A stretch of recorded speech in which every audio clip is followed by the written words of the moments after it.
Welcome to S Chemistry. I'm your instructor Dr. Suhasgawali. I'll be teaching BSc 5th semester Physical Chemistry course on nanomaterials. Here is the outline. So in this lecture, I'm going to cover the following topics. First, I will cover microemulsions and types of the microemulsions and application of the microemulsion. Then synthesis of nanomaterials using microorganism, followed by synthesis of nanomaterials using fungi, then synthesis of nanomaterials using plant extracts. So let's start with microemulsion. So as the word suggests, micro and emulsion. So micro denotes the size of the in micro, that is 10 to the power minus 6, and emulsion. So let's understand what is meant by emulsion. The formation of emulsion from two immiscible liquid phases is probably the most versatile property of surface active agent for practical application. So emulsion is a form of two immiscible liquids. You can consider as a water and oil. So these are two immiscible liquids of the phases, and now if you want to make it soluble or miscible, then you have to use the break that surface active agent. So you need the surface active agent that we are going to see. So this is very useful for practical application point of view. So for example, paints, nowadays paints are very useful, like you can use in various ways for various purposes. Second is polishes, uh, like wood polish, shoes polish, leather polish, or any kind of polishes. So you need this kind of emulsion. Then pesticides, metal cutting oils, margarine. So margarine is a alternative for the butter, like for food industries. So this is also has application in food industries. So second is ice cream, cosmetics, metal cleaners, and textile processing oil. So these are the applications of the microemulsions. So these are the few application of the microemulsion. Now we will see another definition of emulsion. So as an emulsion is an significantly stable for 1 minute to few years suspension of particle of liquid of a certain size. So in another immiscible liquid. So you have two types of liquid. One is suspension of a particle liquid that you have to mix in another immiscible liquid. So whenever two immiscible liquids are mechanically agitated or stirred together, they are known to form an emulsion.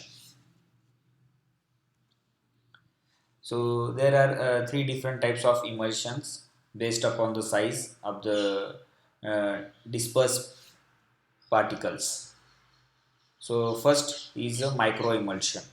Macro, as the word suggests, macro means a bigger size of the emulsion. So this emulsion generally opaque emulsion with particle size is greater than 400 nanometer.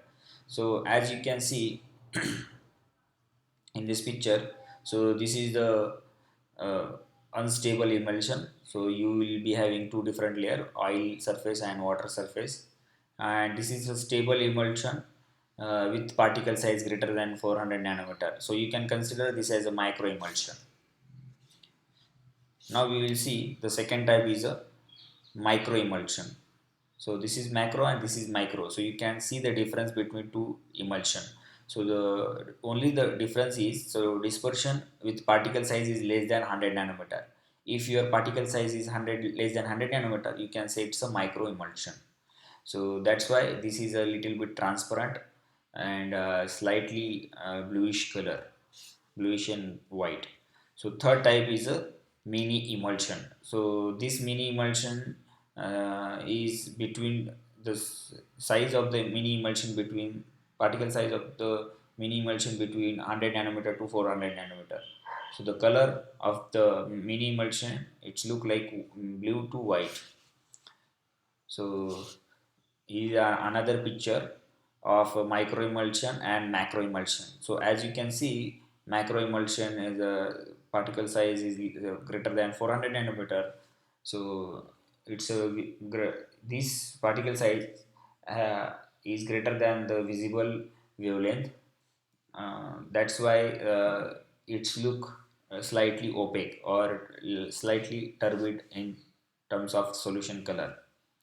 And microemulsion is slightly transparent because your wavelength of visible range is from 400 nanometer to 700 nanometer, and the particle size is less than 400 nanometer, that is 100 nanometer.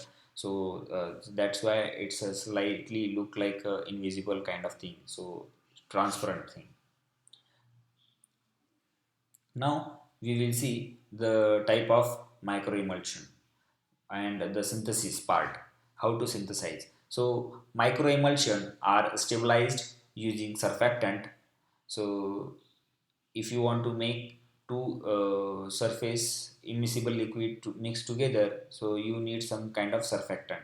So the surfactant means it has property like surface stabilized active agent. So the particle, the surfactant has a role to stabilize the active agent. Like you have to stabilize the surface of the molecule.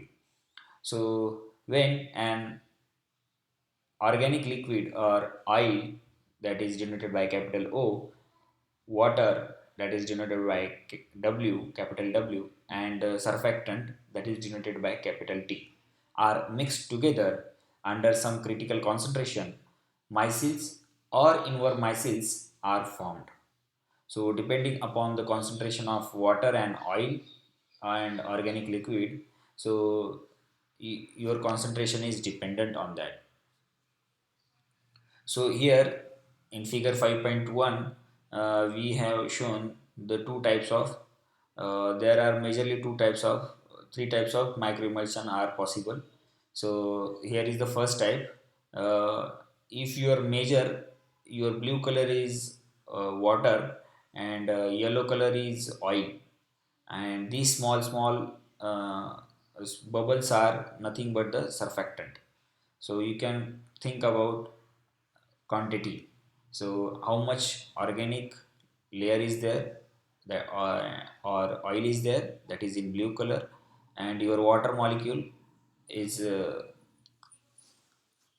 water is in blue color and your oil is in yellow color.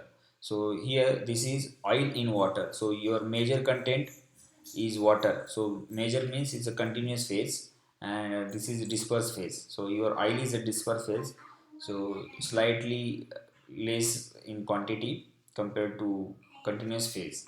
Another example is water in oil. So this is another type. So water means your major so water is in dispersed phase and continuous phase is your oil. So if you put water into oil, it will form the droplets. So this droplet is stabilized using the surfactant. And here is the another example. So water in oil in water. So inside water is there, outside oil is there, again outside water is there. So this is the multiple kind of thing is there. So multiple phases are involved in this type of microemulsion. Now we will see the next part is micelles. How when the micelles are formed with and when the inverse micelles can form. So micelles are formed with excess water. So here is the figure 5.2a is shown your this is oil in water emulsion. So your smaller content is oil and major or continuous phase is your water. So here your water, few water oil droplets fall inside the water. So how the surfactant will get arranged? So your surfactant has two different pole. One is hydrophilic, another is hydrophobic. So hydrophilic part stays in water contact. So hydrophilic means it's hydrogen loving or water loving molecule, and hydrophobic part of means hydro means water and phobic means resistant to the water. So it will stays to inside the organic part. So that's why this surfactant has stabilized this oil droplet molecule inside the water phase. So another example is inverse meiosis. When inverse meiosis will form, so when you will be having excess of organic liquid or oil. So if you are having excess oil, then inverse meiosis can form. So here is the figure B. So as shown in this figure, your continuous phase is in oil, that is shown in blue color, and inside the water, that is dash shown by dash dash line. So this is nothing but your water droplets, and this head and tail part is showing the surfactant part. So your hydrophobic, so this tail part stays in oil, and this head part stays in water. So this is water in oil emulsion. So I will repeat once again. So as shown in figure 5.2a and B, micelles formed with excess water, and inverse micelles are formed in excess of organic liquid or oil. As shown in figure 5.2a, micelles have head groups floating in water, whereas tail group filling in the cavity along with organic liquid inside. Whereas uh, reverse is the case of inverse meiosis, and they can be formed in various shape as well. So here I have shown only the spherical part. This droplet can stay in cylindrical part as well as bilayer also is possible. So depending on the situation and the concentration of oil and water inside the micelles. Now we will see the synthesis part. The ratio of water, oil and surfactant is important to decide which type of micelles will be formed. So this is only is possible when your ratio is known, then you can mm, definitely talk about the which kind of micelles will formed inside this solution. And this can be represented in a temporary phase diagram using triangle as shown in 5.3. So this is, we call it a ternary phase diagram. So this is the deciding factor to when the micelles will form and when the inverse micelles can form. So the critical micelle concentration.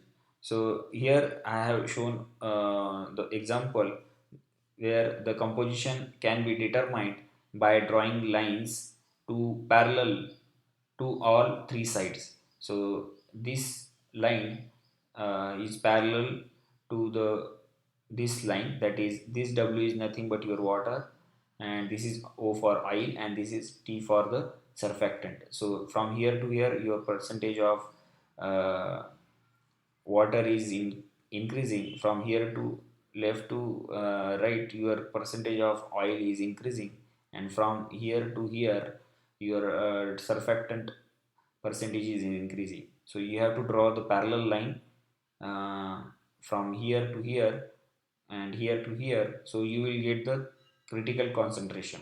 So this P is uh,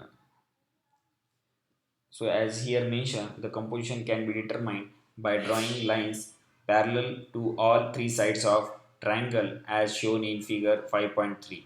So here point P denotes 60% and 60% of water, 26% of oil and 14% of surfactant. So here this point denote as a 14%, and this parallel line to the TO, this is parallel to TO. So the percentage of water is shown here, that is a 60%. So above 50 this is 60%, and this is above 25, this is 26% of oil. So that's how they determine the P point.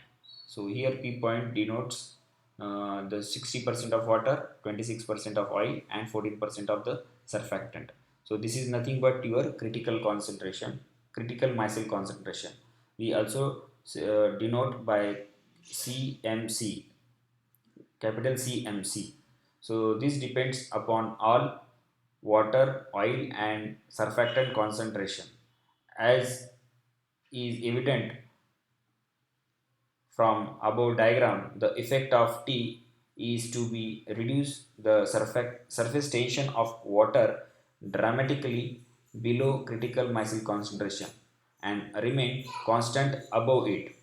So as the organic solvent concentration keeps on increasing, the organic solution also reduce the surface tension to some small extent. If there are any electrolyte used, they slightly increase the surface tension. So I am talking about the this surfactant part. So this is nothing but you all is dependent on the surface tension of the any organic or water phase. So electrolyte generally slightly increase the surface tension. So if you want to make some thick solution, so you have to use the electrolyte solution. So these are the surfactant part. So based on there are four types of surfactant are present in general. So first type is the cationic species. For example, C-tab. So C-tab is nothing but your C16, S33 and N CS3 whole thrice plus Br minus. So this is your cationic species of nitrogen having four bonds. So that's why it has positive, and you will be having counterpart, that is bromine minus. So this is the one cationic species. So how we decide it's cationic or anionic? So if your cationic species means positive charge having molecule having a bigger in size, we call it a cationic species. The second type of surfactant is anionic. So in anionic case, for example, sulfonated compounds with general, so formula is R SO3 minus and Na plus. So here sulfur having three single bond, three double bond, and R having the single bond. So total you will be having four single bond and three double bond. So that's why it has a negative charge on sulfur. That's why this counterpart we consider it as an anionic part, because here anionic part is bigger in size. So where R is the Cn H2n plus 1, that can be any number of chain, long chain is possible. So third type of surfactant is non-anionic. So for example, R CH2 CH2O 20 times. So at the end you will be having H, that is our alcohol part. So in between you will be having only ether linkage. So we call it, this is non-ionic type of surfactant. So fourth part type of surfactant is amphoteric. So amphoteric means as the word suggests, ampho means two types of uh, poles are there. So that's why we consider consider as a amphoteric. So some properties are similar to ionic, and some to non-ionic surfactant, as it in obtain in betanes. Now we will see where this can be used. So a large number of nanoparticles, metals, semiconductors and insulator of cobalt, copper, calcium carbonate, barium sulfate, cadmium sulfate, or zinc sulfate have been synthesized using microemulsion or inverse micelles. So use of this surfactant is in microemulsion, and using this microemulsion or inverse micelle you can synthesize the nanoparticles. So these nanoparticles has wide application in metals, in n number of applications. So this nanoparticle you can synthesize from metals or non-metals, insulators or semiconductors. So these are the possibilities are there. So now you will see what are the advantage. So the microemulsion are biocompatible, and the second point is the microemulsion and nanomaterials are biodegradable. So major plus point, or you can say advantage of the microemulsion is they are biocompatible and biodegradable.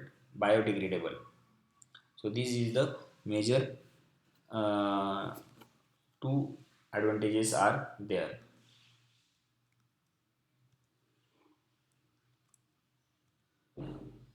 Now we will see synthesis of cobalt nanoparticles using reverse micelles.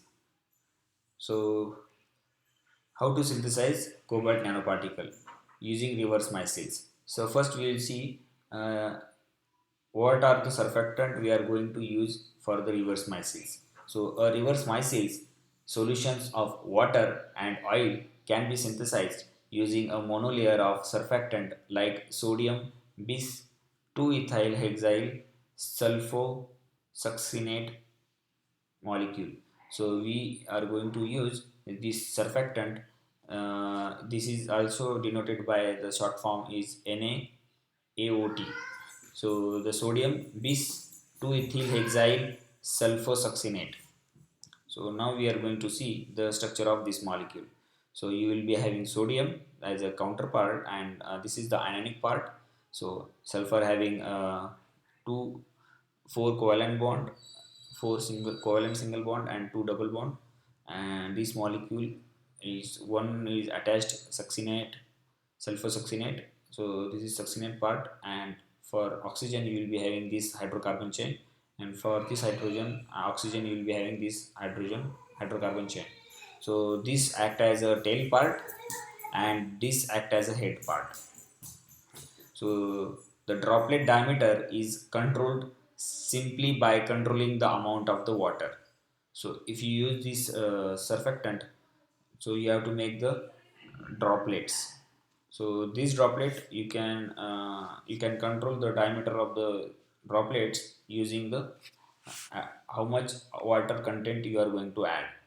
So this is the general picture how it's look like in terms of micelles. So the two micelle solution having same diameter of droplets can be formed. So you have to synthesize two micelles. So one with surfactant or one with the metal ions. So here one solution should have cobalt content because we want to synthesize the cobalt nanoparticle. So you need the corresponding cobalt salt, that is cobalt bis 2-ethyl hexyl sulfosuccinate, and another solution is your you will be having the reducing agent, that is sodium tetrahydroborate. So this sodium borate tetraborotate is used to hydrate make a hydrate molecule of cobalt. So if you mix these two solutions together, when two solutions are mixed together, the resultant solution appears clear, but the color changes from pink to black. So here your color is changing from pink to black. So this is so using electron microscopy or some other analysis says that the cobalt nanoparticles are formed. So you can, so this is color change pink to black is an indication your cobalt nanoparticle has been synthesized. So that is the how that's the application part of myces or microemulsion.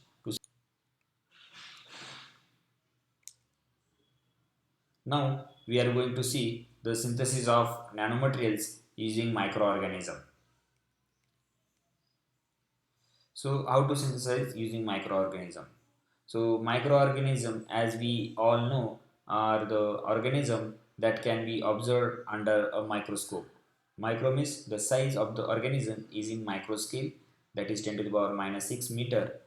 Uh, which are the microorganism? So these three are the microorganism: bacteria, fungi, or yeast. So these three types of microorganism we are going to see now. So microorganisms are capable of interacting with metals, combining coming in contact with them through their cells and forms nanoparticles. So when this microorganism comes with contact with any metal ions or metals, then they start absorbing that metal and using them. um, they take the metal ions inside the cells, and that's how they form the nanoparticles. In some microorganism, metals ion enter into the well body and bind with certain proteins. Some microorganisms secrete a polymeric material such as polysaccharides which binds metal ion. So the use of various microorganisms can be given as. So some microorganisms produce hydrogen sulfide, that is H2S, and it can oxidize organic matter forming sulfate. So which is turn turns act like an electron acceptor for metabolism. So these three types of possibilities are there. That's how the microorganism synthesize the metal nanoparticle. So depending on the which microorganism is there, so these three types of mechanism is possible. So either your metal ion get enter into through cell wall and bind to the certain protein, and that's how it get interacted inside the cell. Or other is some microorganisms secrete the polymeric material like polysaccharide, and that these act as a surfactant, and that binds to the metal ions, and that's how it synthesizes the nanomaterials. Or some microorganism produce the hydrogen sulfide gas. So this is the oxidizing agent, where this sulfate get oxidized and form some this sulfate binds to the metal ion, and that's how it form the nanoparticles. So which it act like an electron acceptor for metabolism. This H2S can be presence of metal salt convert metal ion into metal sulfide, which deposits extracellularly.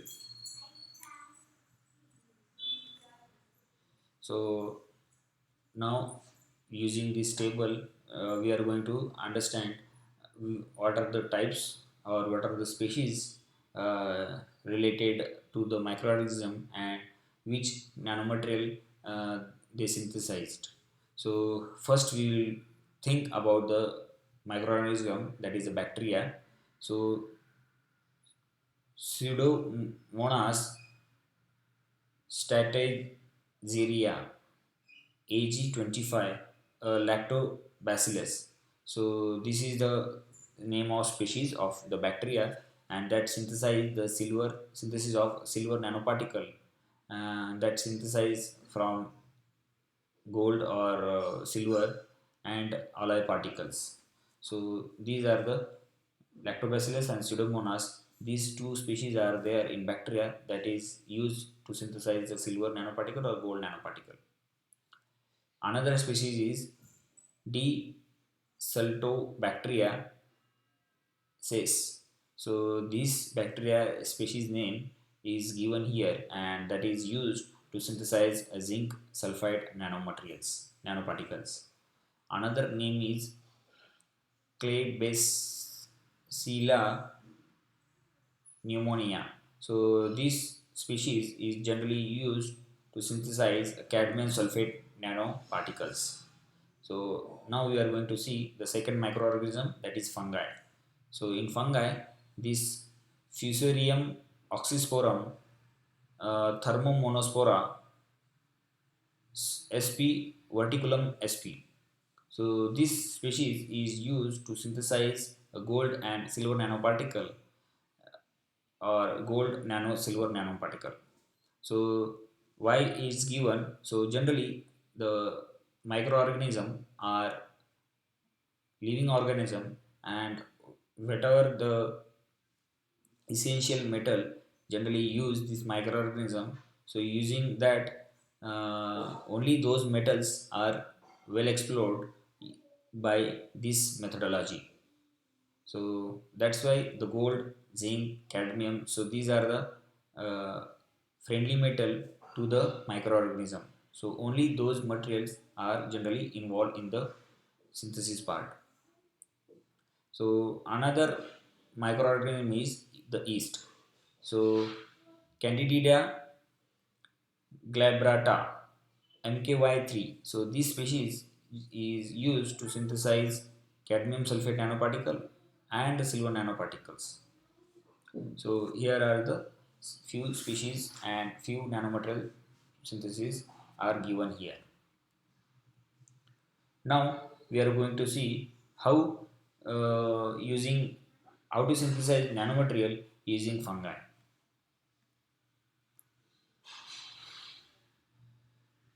Now we will think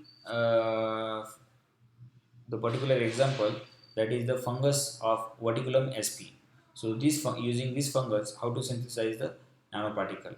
So this should be grown in Elmer flask containing MgYp, maintained at 25 degrees Celsius. So Elmer flask is conical shape, uh, that if you store your fungus inside this flask, and you have to maintain the 25 degrees Celsius. The second procedure part is the flask is shaked for 4 days, and it is centrifuged at 10 degrees Celsius for 20 minutes. So this procedure requires 4 days, and 20 first you have to it is centrifuged at 10 degrees Celsius for 20 minutes after keeping for 4 days. So harvested myelilla mass exposed to gold nitride at 5 to 5.5 to 6 pH for 3 days. If you expose this is silver nitrate at this pH for 3 days, then you can harvest this mass whatever they have synthesized. So an Elmer flask at 20 degrees Celsius, verticulum biomass be fixed in glutaraldehyde in distilled water by maintaining it at a room temperature for 2 hours. So you have to add this glutaraldehyde into the distilled water, and you have to keep it at room temperature for 2 hours. After filtration, the centrifugation leads to all sedimentation rich in silver nanoparticles. So if you filter out this solution, and if you centrifuge, that will leads to the sedimentation, and that sedimentation rich in silver nanoparticles. So you can see the centrifugation instrument. So here you have to put the sample inside the centrifuge, and this two opposite two poles has to be weight balanced. After putting this lid to down, and if you close this lid, you have to rotate at some rpm, fixed rpm. So if you rotate at fixed rpm, due to centrifugal force, your sedimentation get at the bottom. So that's how we separate out the silver nanoparticles from the given biomass, verticulum biomass. So that's how we synthesize the nanoparticle using fungi. Now we will see the synthesis of nanoparticle material using plant extract. Now we will see which plant, the plant extract, how to synthesize nanoparticle. So some plant extract can be used for synthesis of nanoparticles, leaves of geranium plant. So here we are going to see the plant species that we call it the geranium plant. So using this geranium plant, how to synthesize the nanoparticle. So first you have to take this plant leaves and we have to crush it well. The finely crushed leaves are put in Elmer flask and boiled in water for a just minute. You have to put these crushed leaves in Elmer flask and then you have to heat it in water for a minute. So this is the figure of Elmer flask. That's how it look like. So this is 250 ml Elmer flask. So leaves are ruptured and cell release intracellular material. If you crush the leaves, that will release the cell material, that is intracellular material, that we are going to use for the synthesis of nanomaterials. So solution is cooled and decanted. This solution is added to the H gold chloride, hydrogen gold chloride in aqueous solution. So you have to put this gold salt to the this aqueous solution. Then you will, when nanoparticles of the gold start forming within a minute. After addition of this salt, your nanoparticle will start immediately within a minute. So that's how we synthesize the gold nanoparticle using this plant extract. So here we came to end of this chapter, and these are the references for images and for the content. This student can follow these two references for the further reading. So thank you for kind listening. See you in next lecture. Till then, happy learning.